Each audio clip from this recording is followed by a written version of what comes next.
sang pemotivator. Jadi, untuk motivasi kali ini, kita khususkan buat yang sedang pacaran. Dan sebelumnya, saya meminta maaf dulu karena selama ini jarang upload video dan jarang. Oke, kita mulai. Yang pertama, kunci sukses buat teman adalah selalu menghapus chat.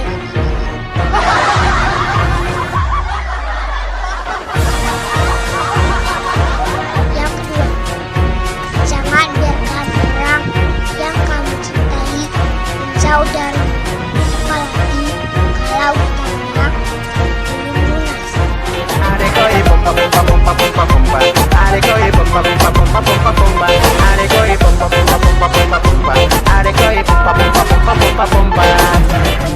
Yang ketiga, untuk para wanita, sebelum itu kamu jangan mendoakan supaya pacarmu mimpi indah, karena yang seharusnya ada di mimpinya adalah kamu, bukan si indah.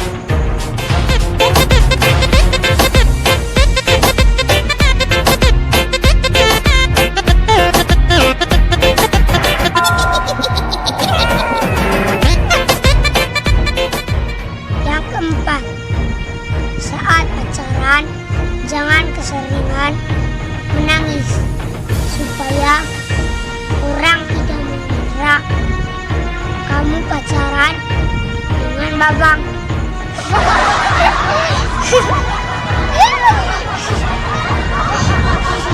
Yang kelima, jangan mengungkit mantan dalam sebuah hubungan karena pasangan